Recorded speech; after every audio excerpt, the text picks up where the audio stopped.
Hi everyone! Magandang umaga, tanghali, hapon at gabi sa inyong lahat kung sa mga panig ng mundo kayo naroroon.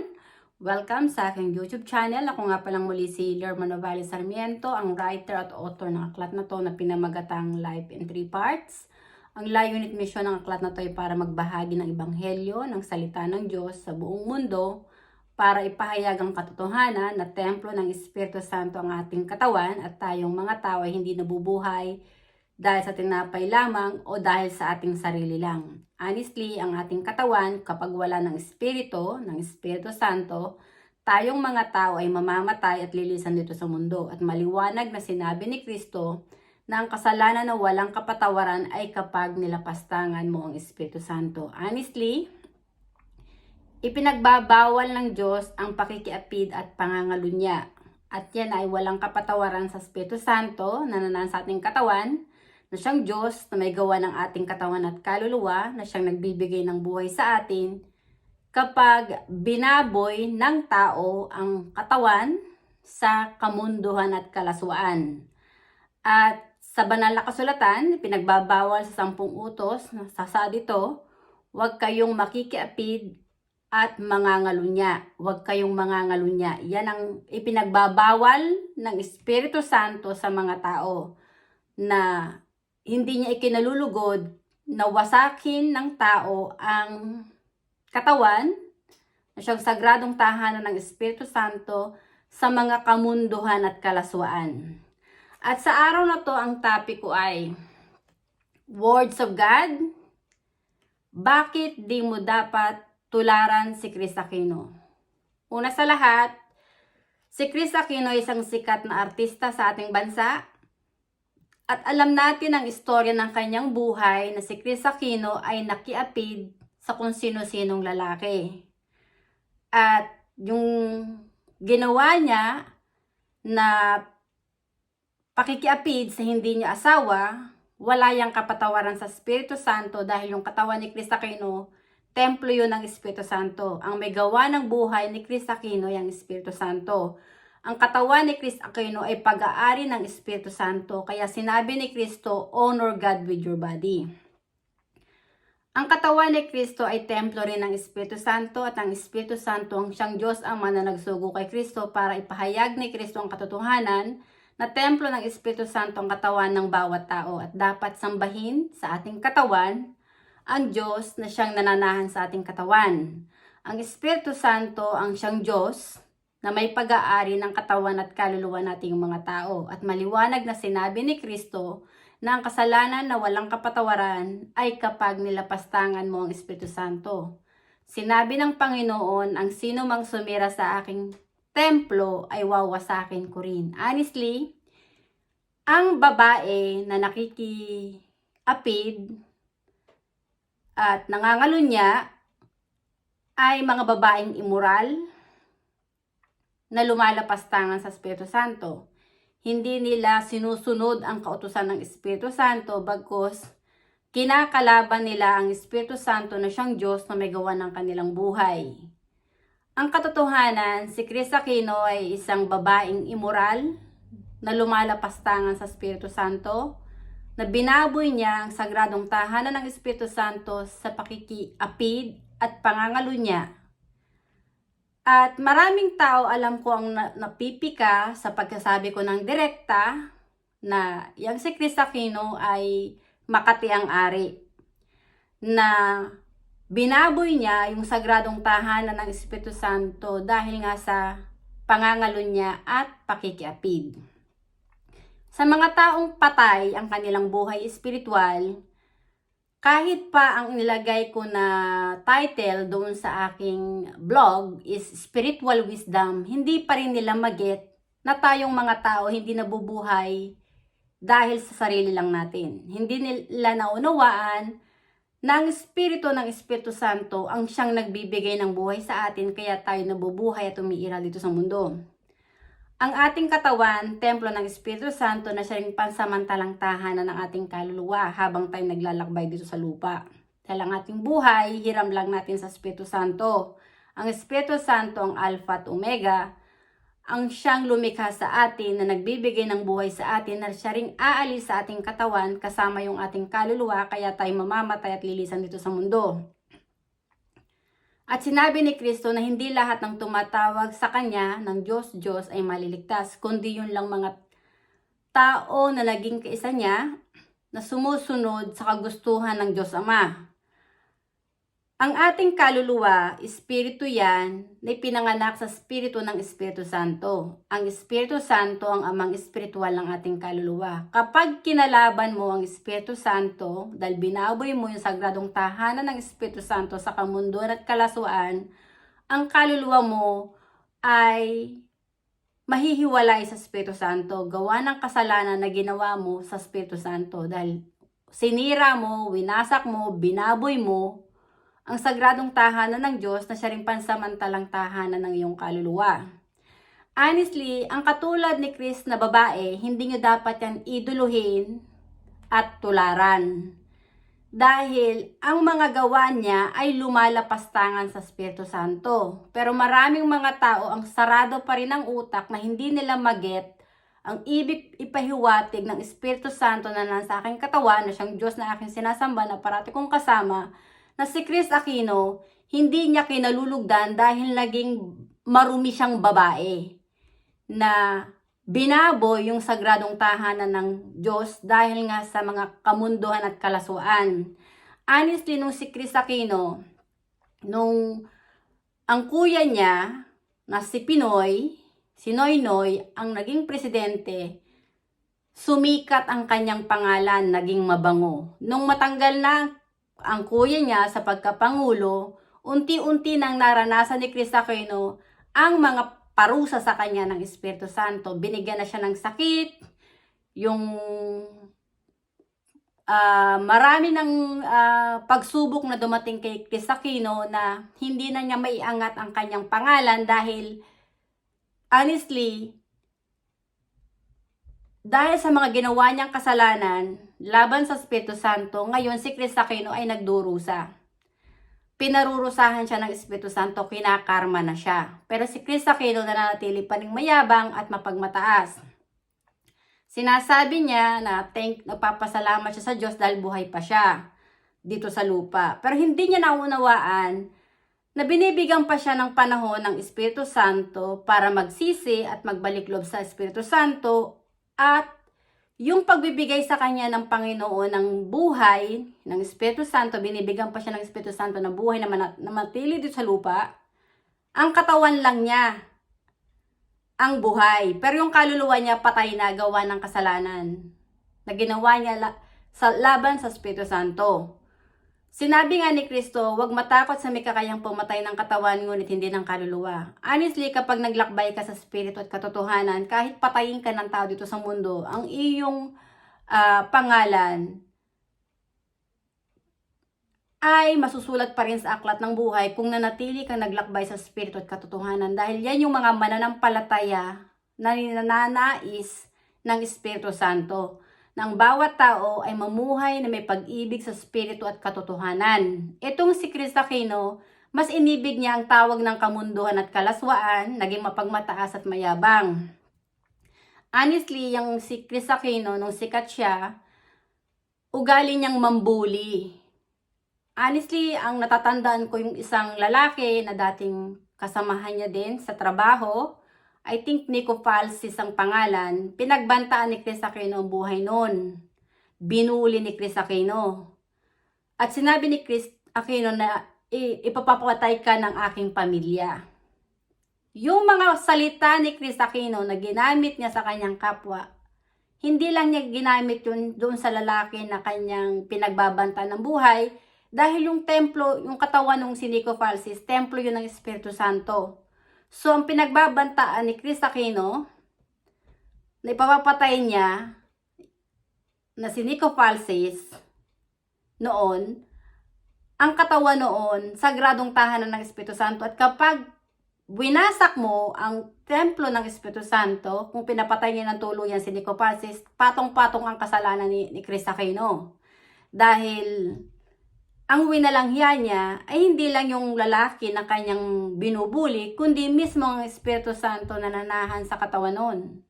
Maraming tao ang sarado ang utak na hindi nila naunawaan na ang katawan ng bawat tao ay sagradong tahanan ng Espiritu Santo. At kapag winalanghiya mo ang iyong kapwa, ng layunin mo, wasakin mo yung iyong kapwa, honestly, ang una mong winawalanghiya ay hindi ang iyong kapwa, kundi mismo ang Espiritu Santo na nananahan sa katawan nito. Ako, tinawag ng Espiritu Santo para ilabas yung baho ng mga gawa ni Cristo Aquino, kung anong mga pinagagawa niya dito sa lupa. Honestly, ipinahayag sa akin ng Espiritu Santo na sabihin ko ang katotohanan na ipamukha mismo kay Cristo Aquino na yung kanyang kataasan at kayabangan ay hanggang dito lang sa lupa. At dito sa lupa, mararanasan ni Cristo Aquino din yung parusa ng Espiritu Santo. Dahil binaboy ni Cristo Aquino yung kanyang katawan sa kamundo at kalaswaan, hindi niya inibig ang Espiritu Santo sa kanyang katawan dahil mas inibig ni Cristo Aquino ang kasikatan, pera at yung kanyang pangalan, yung kanyang sarili. Naging mayabang si Cristo Aquino sa Espiritu Santo. Ngayon, yung si Cristo Aquino, the more na humahaba ang buhay niya, the more niyang mararanasan ang parusa ng Espiritu Santo sa kanya. Ngayon, kung magsisisi siya, hihingi siya ng kapatawaran sa Espiritu Santo, mamatay man siya dito sa mundo at lumisan siya dito sa mundo, magiging mapayapa ang kanyang puso at isip at ang kanyang kaluluwa. Kung nagsisi na siya na humingi ng kapatawaran sa Espiritu Santo.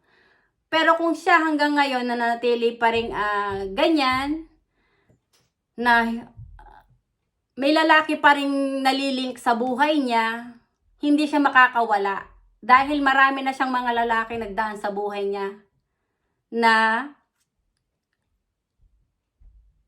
naging kaisa ni Cristo Aquino para babuyin yung sagradong tahanan ng Espiritu Santo. Honestly, maraming mga tao ang patay ang kaluluwa na naging zombie gawa ng kasalanan dahil kinalaban nila ang Espiritu Santo. Narito na tayo sa huling panahon at maraming mga tao hindi naniniwala kay Kristo na templo ng Espiritu Santo ang katawan nating mga tao. At tayong mga tao ay hindi nabubuhay para sa sarili lang natin. Honestly, kapag wala ng Espiritu ang katawan nating mga tao, tayong mga tao ay lilisan dito sa mundo at ang ating kaluluwa ay babalik sa Espiritu Santo para humarap sa paghuhukom. Ang naging misyon ni Kristo ay hulihin ang bawat kaluluwa na sambahin ang Espiritu Santo sa ating katawan para maging isa tayo ni Kristo sa totoong iglesia ng Diyos. At ang Espiritu Santo ang dapat nating ibigin ng higit sa lahat, hindi ang ating sarili. Dahil yung ating sarili, hindi natin yan pag-aari. Ang ating buhay ay pag-aari ng Espiritu Santo at dapat sa Espiritu Santo tayo magpuri, sumampalataya at umibig ng higit sa lahat. Hindi natin dapat itaas ang sarili natin na tayo nakahihigit sa iba. Dahil lahat tayong mga tao, pantay-pantay lamang na pinahiram ng buhay ng Espiritu Santo at lahat tayo, ang ating kaluluwa, ay babalik sa Espiritu Santo para humarap sa paghuhukom. At ang may hawak ng ating kapalaran ay hindi tayo, kundi mismo ang Espiritu Santo. Kung inibig mo ang Espiritu Santo ng higit sa lahat, ang kaluluwa mo ay maliligtas at makakapasok sa kaharian ng Diyos Ama. Pero kapag kinalaban mo ang Espiritu Santo, nilapastangan mo ang Espiritu Santo, binaboy mo yung sagradong tahanan ng Espiritu Santo dahil sa kamunduan at kalaswaan, laking pagkawasak mo dahil walang kapatawaran sa Espiritu Santo ang iyong mga gawa. Ito yung sinasabi ni Kristo na hindi lahat ng tumatawag sa Diyos ay maliligtas. Honestly, ang kaluluwa ni Cristo Aquino ay patay na at nasa kadiliman. Yung kanyang mga anak dito na dalawa, honestly, mga anak niya yan sa pagkakasala, sa pakikiapid, sa hindi niya asawa. Honestly, ang Espiritu Santo ang nagbibigay ng buhay kay Cristo Aquino. Ang Espiritu Santo nagbibigay ng buhay sa akin. Ang Espiritu Santo nagsasalita para sabihin ko ang katotohanan na ang katulad ni Cristo Aquino na babae, hindi yun ikinalulugod ng Espiritu Santo. Hindi niya kinalulugdan ang babae na makatiyang ari na kumakabit kung kani-kaninong lalaki. Si Cristo Aquino ay maruming babae sa paningin ng Espiritu Santo dahil winasak ni Cristo Aquino ang sagradong tahanan ng Espiritu Santo sa kamunduhan at kalaswaan. Ito yung katotohanan. So kayong mga tao na mga sarado ang utak nyo, tatandaan nyo yung katawan nyo, templo rin ng Espiritu Santo. Kayong mga taong nagagalit sa akin, sa pagkasabi ko ng katotohanan na si Chris Aquino ay isang babaeng Makati ang ari, na binaboy ang sagradong tahanan ng Espiritu Santo, kinalaban ni Chris Aquino ang Espiritu Santo na siyang Diyos na may gawa ng kanyang buhay dahil sa kanyang kataas at kayabangan. Dahil ang tingin ni Chris Aquino, nakahihigit siya sa ibang tao nung siya'y sikat pa. Ngayon na siya may sakit na, nagmamakaawa siya. Pero honestly, hindi naman pakikinggan ng Espiritu Santo ang dasal ni Chris Aquino dahil kinalaban nga niya ang Espiritu Santo na siyang Diyos na may gawa ng buhay niya. So, ang sinamba ni Chris Aquino ay ang demonyong si Satanas na mayabang, na nagmamataas at nagmamayabang sa Espiritu Santo. Kaya yung puso ni Chris Aquino, puno ng kataas at kayabangan. Ngayon, kahit alam na niya na ang buhay niya ay hindi na magtatagal, base sa kanya mga sinasabi, yung mga pinagmamayabang pa niya yung mga sakit-sakit niya, na ganito, ganyan, kung anong klaseng sakit siya meron. Ang inilalabas ni Chris Aquino ay para siya ay kaawaan ng tao. Pero hindi iba yung awa ng tao sa awa ng Espiritu Santo. Ang mga tao, maaawa lang sa'yo pag may sakit ka. Pero iba kapag ang Espiritu Santo ang naawa sa taong inaapi. Dahil yung mga taong inaapi, siyang naliligtas ang kanilang kaluluwa. At yung mga taong nagmamataas at nagmamayabang sa kanilang kapwa at nagmamataas sa Espiritu Santo, silang napapahamak.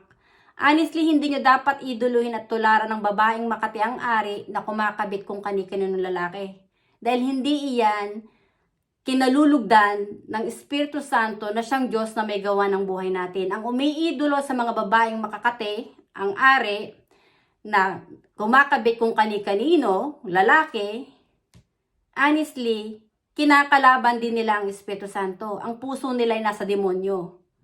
Hindi nila sinasamba ang Espiritu Santo sa kanilang puso. Dahil yung tao na lumalapastangan sa Espiritu Santo, kumakalaban sa Espiritu Santo, ay kanila pang kinakampihan. Alam nila, hindi nila naunawaan yung ginawa ni Chris Aquino na pakikiapid sa hindi niya asawa at pangangalo niya, kalapastanganan niya sa Espiritu Santo at wala yung kapatawaran. So kapag inidolo mo ang isang babae na Makati ang ari na kumakabit, nangangalo niya, at binababoy yung sagradong tahanan ng Espiritu Santo, honestly, ang puso mo ay malayo din sa Espiritu Santo. So yung kaluluwa mo, tulog. At kapag binawi ng Espiritu Santo yung kaluluwa sa katawan mo, dahil mas kumampi ka sa mali, sinalungat mo ang Espiritu Santo at ang katotohanan, dahil yung pinagbabawal ng Diyos, inidolo mo pa yung mga tao na gumagawa ng mga bagay na hindi kinalulugod ng Diyos, ng Espiritu Santo. So, kabilang ka sa mahuhukuman ng Espiritu Santo na isa pa ring ulupong na lumalapastangan sa Kanya. Walang kaluluwa na maliligtas kung hindi mo sasambahin ang Espiritu Santo sa puso mo, sa isipan mo, na nananaan sa iyong katawan, na siyang iyong Diyos na may gawa ng buhay mo. Tayong mga tao, kapag namatay, isa-isa tayong huhusgahan ng banal na Espiritu. Hindi mo pwedeng sabihin, oh, kapatid ko siya. Maliligtas ka. Maliligtas ka na dahil kapatid, mahihila ka mo dahil kapatid mo. Hindi. Kapag namatay tayong lahat, isa-isa tayong huhusgahan ng Espiritu Santo. Isa-isa ang ating kaluluwa na haharap sa Espiritu Santo. Hindi tayo huhusgahan ng banal na Espiritu ng grupo. Huhusgahan tayo ng Espiritu Santo base sa ating mga gawa at pananampalataya. Dito sa mundo, kahit pa yung sabihin mong kapatid mo sa laman, kapag hindi niya sinamba ang Espiritu Santo, hindi yun maliligtas. Dahil hindi niya kinilala ang Espiritu Santo sa kanyang katawan na siyang Diyos na may gawa ng buhay niya. Kahit pa sabihin mo apelyido mo o kapatid mo siya dito sa lupa. Dahil hindi pinanganak yung kanyang kaluluwa sa Espiritu, hindi maliligtas ang kaluluwa niya. Unless Hikayatin mo yung kapatid mo na magsisi, kilalanin ng Espiritu Santo sa puso niya na siyang Diyos na may gawa ng kanyang buhay. Ngayon, kung matigas pa rin ang puso ng kapatid mo at hindi niya sinasamba ang Espiritu Santo sa puso niya na siyang may gawa ng kanyang buhay, well, choice niya yon. Hindi mo matutulungan ang isang tao na masalba ang kanyang kaluluwa, na maligtas, na patawarin ng Espiritu Santo ang kasalanan kung mismo yung mga tao na sinasabihan mo na tanggapin ang katotohanan sa mga aral ni Kristo na templo ng Espiritu Santo ang kanilang katawan, pero hindi nila tinatanggap ang Espiritu Santo sa buhay nila dahil mas pinaniniwalaan nila yung sarili nila. Honestly, ako, ugali kong sabihin sa mga tao na pahalagahan mo ang kaluluwa mo hanggat buhay ka pa dito sa lupa. Pero ang sabi sa akin ng mga tao, ako do'y naluloko at nasisiraan ng bait. Nawawalan daw ako sa sarili at sinabi pa nila, may demonyo sa aking katawan. Well, honestly, ang Espiritu Santo na nasa aking katawan na yung Diyos Ama na nagsugo kay Kristo, na siya ring isang Espiritu na nagbibigay ng buhay sa akin na parati kong kasama na tumawag sa akin para magpahayag ng katotohanan na ipakilala na siya lang ang nag-iisang Diyos na may gawa ng buhay ng buong sangkatauhan. At siya yung babalik para bawiin yung buhay na ipinahiram sa atin, kaya tayo mamamatay at lilisan dito sa mundo. Ang Espiritu Santo rin ang maghuhukom sa ating kaluluwa. At kung naging demonyo ka sa Espiritu Santo, hindi ka maliligtas. Kung inibig mo ang Espiritu Santo ng higit sa lahat, maliligtas ka at makakapasok ang kaluluwa mo sa kaharian ng Diyos dahil kikilalanin ka ng Espiritu Santo na anak niya. Pero kung ang puso mo ay naging suwail sa Espiritu Santo, huwag kang umasa na ang kaluluwa mo ay makakapasok sa kaharian ng Diyos Ama. Ang mission ko ay sumunod sa yapak ni Kristo na hulihin ang bawat kaluluwa ng bawat tao, na kilalanin ng Espiritu Santo sa kanilang katawan na siyang Diyos na may gawa ng kanilang buhay. At tumalikod sila sa paggawa ng masama, yung pangangalunya, pakikiapit, pagbebenta ng aliw, yung mga panggagahasa, yung pagsamba sa mga rebolto, santo-santon at Diyos-Diyosan, pag-idolo nyo sa mga pare, pag-idolo nyo sa mga artista. Honestly, hindi kayo maliligtas ng mga iniidolo nyo at mga sinasamba yung mga rebolto, santo-santuhan. Dahil ang Espiritu Santo may gawa ng buhay natin. Nasa palad ng Espiritu Santo ang ating kapalaran kung saan tayo pupunta, kung sa langit o sa impyerno. Kung inibig mo ang Espiritu Santo, pinanatili mo sa sagradong tahanan ng Espiritu Santo ang iyong katawan, at ang Espiritu Santo ang iyong sinamba na iyong Diyos na may gawa ng iyong buhay, maliligtas ka. Pero kapag kinalaban mo, winalanghiya mo ang Espiritu Santo, honestly, walang puwang sa langit ang kaluluwa mo. Ang layunin ko ay magpahayag ng katotohanan. Sa mga taong napipika sa pagiging diretsa at prangka ng dila ko, at yung kanilang idol na si Chris Aquino ay nasasagasaan ng pagiging prangka ng dila ko dahil napapahayag ako ng katotohanan na yung katawan ni Chris Aquino, templo yun ng Espiritu Santo, at si Chris Aquino, binaboy niya yung kanyang katawan na sagradong tahanan ng Diyos sa kamunduan at kalasuan dahil nakiapid siya sa kung sino-sinong lalaki. Maliwanag na sinabi ng Panginoon ng sino mang sumira sa aking templo, wawasakin ko rin. Honestly, si Chris Aquino, kinakarma na at pinarurusahan ng Espiritu Santo. The more na humahaba ang buhay niya, the more siyang pinarurusahan ng Espiritu Santo. At base sa sinabi niya noon na lumalaki na at lumolobo ng kanyang mga medical bills sa Amerika, honestly, mawawalan lalo siya ng kapayapaan sa kanyang puso at isipan dahil saan siya kukuha ngayon ibabayad? Doon sa mga medical bills na dapat niyang bayaran? Kung ubos na ang kanyang kayamanan, yung kanyang mga meron siyang mga bagay na pinagmamayabang niya dati, unti-unti nang nawawala. So ngayon, bibigyan pa rin niya ng isipin ng kanyang dalawang anak na mamroblema. Ganyan pag nagparusa ang Espiritu Santo sa mga taong ulupong na lumalapastangan sa kanya. Yung mga taong nagmamatas at nagmamayabang sa Espiritu Santo, kapag tinuruan ng leksyon ng Espiritu Santo, talagang ibababa ng Espiritu Santo. Talagang ibababa ka talaga niya. Ilulubog ka niya. Hahanapin mo yung kasiyahan, kalaya at kapayapaan pero hindi may makakamtan. Makakamtan mo lang ang totoong kasiyahan, kalayaan, kapayapaan, kakontentuhan sa buhay kapag inibig mo ang Espiritu Santo ng higit sa lahat. Dahil siya yung Diyos na may gawa ng buhay mo na nagbibigay ng buhay sa iyo. Pero kapag kinalaban mo ang Espiritu Santo, lulupog ka at hindi ka mawawala ng problema. Dahil kinalaban mo ang Diyos na siyang iyong Diyos na lumikha sa iyo.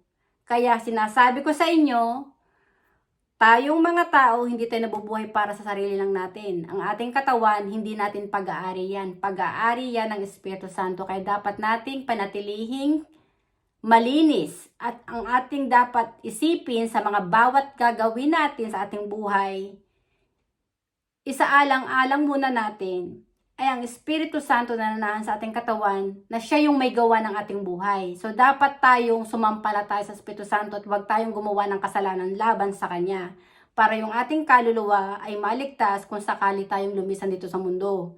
Maging faithful tayo sa Holy Spirit dahil siya ang Diyos na nagbibigay ng buhay sa atin. Huwag nating babuyin, huwag nating salungatin, huwag nating kalabanin ang Espiritu Santo dahil siya yung Diyos na lumikha sa atin ay siya ring maghuhukom sa ating kaluluwa. At ang mga kaluluwang suwail, honestly, ay walang puwang sa langit dahil hindi sila patatawarin at hindi rin sila kikilalanin ng Espiritu Santo na anak ng Diyos. Kaya laking pagkasira at pagkawasak nila. Totoo na may langit at impyerno. Ang langit ay ang lugar para sa mga taong naging tapat at umiibig sa Espiritu Santo na naging isa ni Kristo, na sumasampalataya at nagpupuri sa Espiritu Santo na nanahan sa kanilang katawan.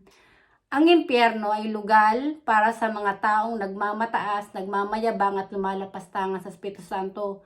Doon napupunta ang kaluluwa ng mga taong naging kaisa ng demonyong si Satanas na kumakalaban at lumalapastangan sa Espiritu Santo. Ang mensahe ko ay para gisingin ang diwa nyo na tanggapin ang katotohanan sa mga aral ni Kristo na templo ng Espiritu Santo ang ating katawan. At ating sambahin ang Espiritu Santo sa ating katawan na siyang ating Diyos para ang ating kaluluwa ay maligtas na huwag mapunta sa impyerno. Dahil ang Espiritu Santo lang ang nag-iisang Diyos, Ama, na nagsugo kay Kristo ay ang siyang nag-iisang Diyos Ama na may gawa ng ating buhay ay ang Alpha at Omega. Siya ang babalik para bawiin ang buhay na piniram sa tao kung kaya mamamatay ang tao at ang Espiritu Santo rin ang maghuhukom sa kaluluwa ng buong sangkatauhan.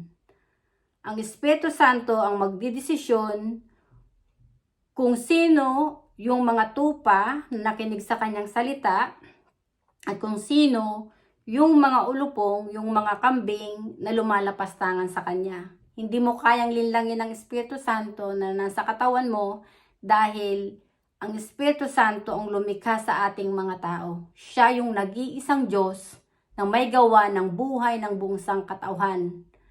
Walang tao na nakahihigit sa Espiritu Santo. Kaya kailangan ng tao na magsisi, magrepent at magpakumbaba at ibigin ang Espiritu Santo na higit sa lahat para ang ating kaluluwa ay makasama ni Kristo sa langit.